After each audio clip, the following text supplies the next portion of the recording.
அதை தான் புருஷனை அந்த மாதிரி கொண்டு படுக்க வச்சிச்சு. கோமாவில் இருக்கிற புருஷனை கூட்டிகிட்டு வந்து பார்த்தோம். நாங்கள் டாக்டர்ஸுங்கிற முறையில் நாங்களே சொன்னோம், இப்படி ஒரு கடைசி நிலைமையில் இருக்கிற ஒருத்தரை வச்சுக்கிட்டு நீங்கள் இந்த அம்மா அரசியல் பேச நியாயமான அந்த தொண்டர்கள்லாம் கண்ணீர் விட்டு அழுதாங்க. ஸ்டாலினுக்கு கால் ஆடுதுன்றாங்க, பேண்ட்டு போட்டுக்கிட்டு வர்றாருனாங்க. எந்த காலத்தில் இருக்கிறீங்க நீங்கள்? எந்த அரசியல்வாதி இப்போ வேட்டி கட்டிட்டு சுற்றுறாங்க? இவர் பேண்ட் போட்டு போகிறார்.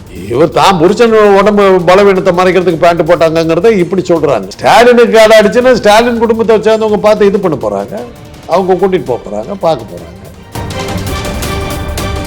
இப்போ இவ்வளோ நாள் வரைக்கும் விஜயகாந்த் வந்து கொஞ்சம் நல்ல பேரை வந்து சம்பாரிச்சு வச்சிருந்தாரு. இப்போ அது எல்லாமே உடைக்கிற மாதிரி தான் பிரேமலதா விஜயகாந்த் வந்து அது அவங்களால தாங்க அந்த கட்சியை போச்சு.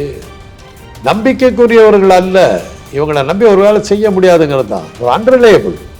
விஜயகாந்த் வந்து கலைஞர்கிட்ட பேசிட்டு இருக்காரு, பழம் நழுவி பாலில் விழுந்தது போல் இருக்கிறதுங்கிற கலைஞர் சேர்ந்துட்டேன்ட்டு போறாரு. இந்த மாதிரி ஜெயலலிதா கூட போய் சேர்ந்ததில்லை, மறுநாள் மாறி போயிடுச்சு.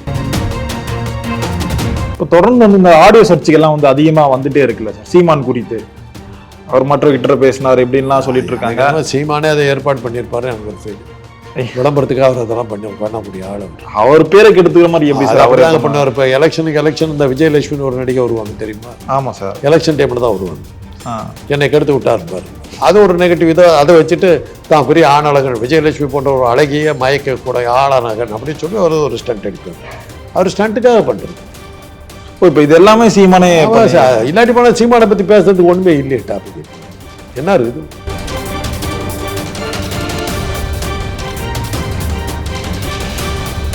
சார் இப்போ சமீபத்தில் வந்து பிரேமலதா விஜயகாந்த் இருக்காங்களா சார், அவங்க வந்து முதல்வர் குறித்து ஒரு பேசின பேச்சு வந்து ரொம்பவே சர்ச்சையாக இருக்குது. இது எப்படி பார்க்குறீங்க சார் நீங்கள்? அந்த அம்மாவுக்கு என்ன, தான் புருஷனை அந்த மாதிரி கொண்டு படுக்க வச்சிச்சு.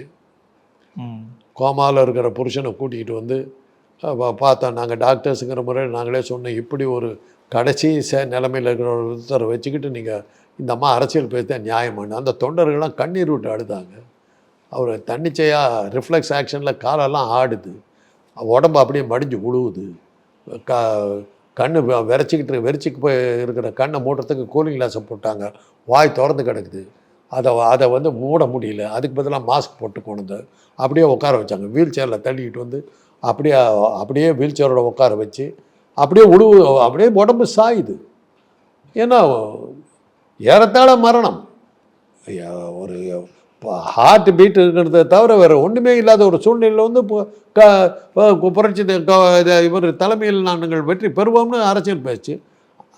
அவங்க தொண்டர்களே அதை ஏற்றுக்கிட்ட அழுதாங்க. இப்படிப்பட்ட ஒரு சூழ்நிலையில் கொண்டு வருமானு அதை வச்சுக்கிட்டு ஸ்டாலினுக்கு கால் ஆடுதுன்றாங்க, பேண்ட்டு போட்டுக்கிட்டு வர்றாருன்றாங்க. எந்த காலத்தில் இருக்கிறீங்க நீங்கள்? எந்த அரசியல்வாதி இப்போ வேட்டி கட்டிக்கிட்டு சுற்றுறாங்க? இவர் பேண்ட்டு போட்டு போடுறாரு. இவர் தான் புருஷன் உடம்பு பலவீனத்தை மறைக்கிறதுக்கு பேண்ட்டு போட்டாங்கங்கிறத இப்படி சொல்கிறாங்க. ஸ்டாலினுக்கு கால் அடிச்சுன்னா ஸ்டாலின் குடும்பத்தை சேர்ந்தவங்க பார்த்து இது பண்ண போகிறாங்க, அவங்க கூட்டிகிட்டு போக போகிறாங்க, பார்க்க போகிறாங்க. ஒரு முதலமைச்சருக்கு இருக்கிறத ஒரு ஹெல்த் டீம் ஒன்று இருக்கும், அவங்க பார்த்துக்க மாட்டாங்களா? அவங்களுக்கு தெரியாத? ஆக இந்த அம்மாளுக்கு என்ன பண்ணுறதுன்னு தெரியல. போகிற இடத்துலலாம் ஆட்டி ஓத கூட்டணிக்கு சேர்த்தது கூட ஆளை காணும். என்ன பண்ணுறது? தானே இருக்கிறதா காட்டிக்கிறதுக்கு சில ஸ்டண்ட்டுகள் நடிக்கிறாங்க, அவ்வளோதான். இதே தான் சினிமாக்காரர்களுக்கு சொன்னால் அதே காரணம். ஏதோ இப்போ இவ்வளோ நாள் வரைக்கும் விஜயகாந்த் வந்து கொஞ்சம் நல்ல பேரை வந்து சம்பாரிச்சு வச்சுருந்தாரு. இப்போ அது எல்லாமே உடைக்கிற மாதிரி தான் பிரேமலதா விஜயகாந்த் வந்து அது அவங்களால தாங்க அந்த கட்சியை போச்சு. நம்பிக்கைக்குரியவர்கள் அல்ல, இவங்களை நம்பி ஒரு வேலை செய்ய முடியாதுங்கிறது தான். ஒரு அன்ரிலையபிள். விஜயகாந்த் வந்து கலைஞர்கிட்ட பேசிகிட்டு இருக்காரு, பழம் நழுவி பாலில் விழுந்தது போல் இருக்கிறதுங்கிற கலைஞர் சேர்ந்துட்டேன்ட்டு போகிறாரு. இந்த மாதிரி ஜெயலலிதா கூட போய் சேர்றதில்லை, மறுநாள் மாறி போயிடுச்சு. இல்லை, தமிழ்நாட்டு அரசியலில் எல்லாத்துக்கும் தெரிஞ்ச ஒரு விஷயந்தான். எந்த கட்சி எந்த கூட்டணியில் இருக்குங்கிறது எந்த மற்ற கட்சி எல்லாத்தையும் சொல்லிவிட, ரெண்டு பேர்த்த தவிர. ஒன்று வந்து ராமதாஸ் பாட்டாளி மக்கள் கட்சி, இன்னொன்று வந்து பிரேமலதா. கடைசி நிமிஷம் எங்கே இருப்பாங்கன்னு சொல்ல முடியாது. இதே இப்போ கூட விக்கிரவாண்டி தேர்தலில் என்ன பண்ணார்? ராத்திரி 10 மணி வரலும் பழனிசாமி கூட பேசிகிட்டு இருக்காரு கூட்டணி ராமதாஸ். காலையில் பாஜகவோட இணைந்து விட்டான்றாரு. அதான் அவர் ஏன்னா வேற எங்கே படிதான் அங்கே போவாங்க, வியாபாரம், பிஸ்னஸ். அப்படி இருக்கும்போது எல்லாத்துக்குமே தெரிஞ்சு போன ஒரு விஷயம், எல்லாத்துக்குமே தெரிஞ்சு போன ஒரு விஷயம். இப்போ தொடர்ந்து வந்து இந்த ஆடியோ சர்ச்சைகள்லாம் வந்து அதிகமாக வந்துட்டே இருக்குல்ல சார், சீமான் குறித்து அவர் மற்ற கிட்ட பேசினார் இப்படின்லாம் சொல்லிட்டு இருக்காங்க. சீமானே அதை ஏற்பாடு பண்ணியிருப்பாரு எனக்கு ஒரு ஃபீல். விளம்பரத்துக்காக அவர் அதெல்லாம் பண்ண முடியும் ஆள் அவர். அவர் பேரை கெடுத்துக்கிற மாதிரி எப்படி சார் அவரே தாங்க பண்ணுவார். இப்போ எலெக்ஷன் இந்த விஜயலட்சுமி ஒரு நடிகை வருவாங்க தெரியுமா? ஆமாம் சார். எலெக்ஷன் டைமில் தான் வருவாங்க. என்னை கெடுத்து விட்டார் பாரு.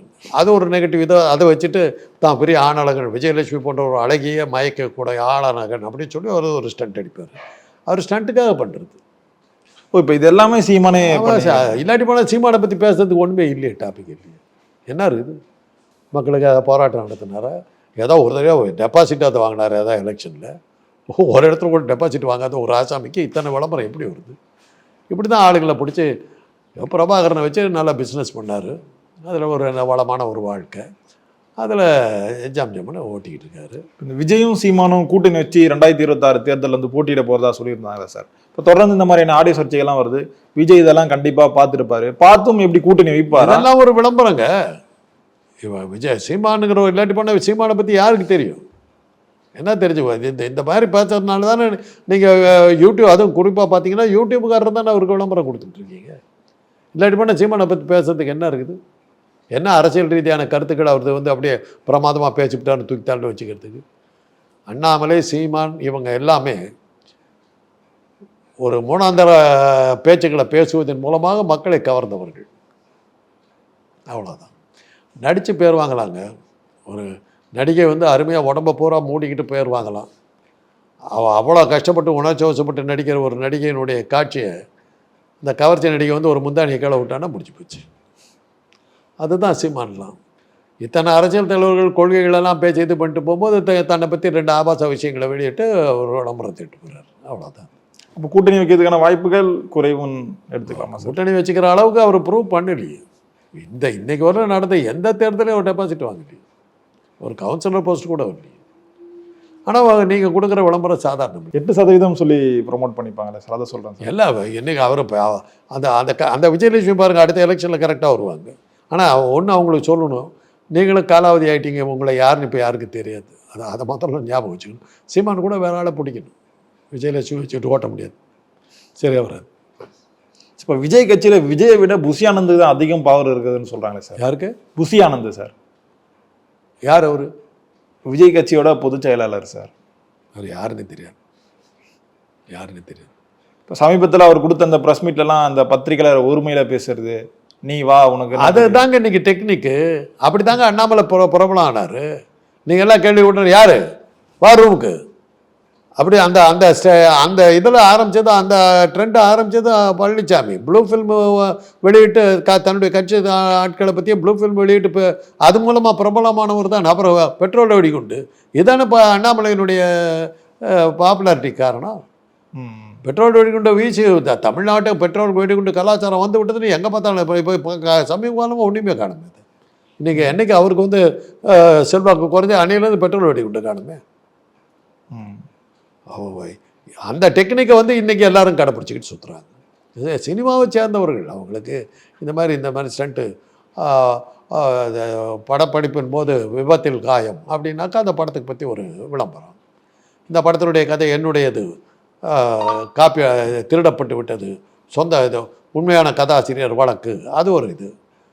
இந்த கதாநாயகம் அவருக்கு மத்தியில் ஒரு கிசு அப்படின்னாக்கா அதை வச்சுக்கிட்டு படம் ரிலீஸ் பண்ணுறதுக்கு இதெல்லாம் அந்த காலத்தில் யூஸ் பண்ண டெக்னிக்கு. இன்றைக்கி பிரபலம் ஆகிறதுக்கு வந்து கெட்ட வார்த்தையில் பேசுகிறது, நிறுவனம் அடிப்பேங்கிறது, இதெல்லாம் பேசுனா பாப்புலாரிட்டி. ஓகே சார், பொறுத்திருந்து பார்ப்போம் சார் என்ன நடக்குதுன்னு. ரொம்பவே நன்றிகள் சார், எங்களுடைய இவ்வளோ நேரம் நன்றி சார்.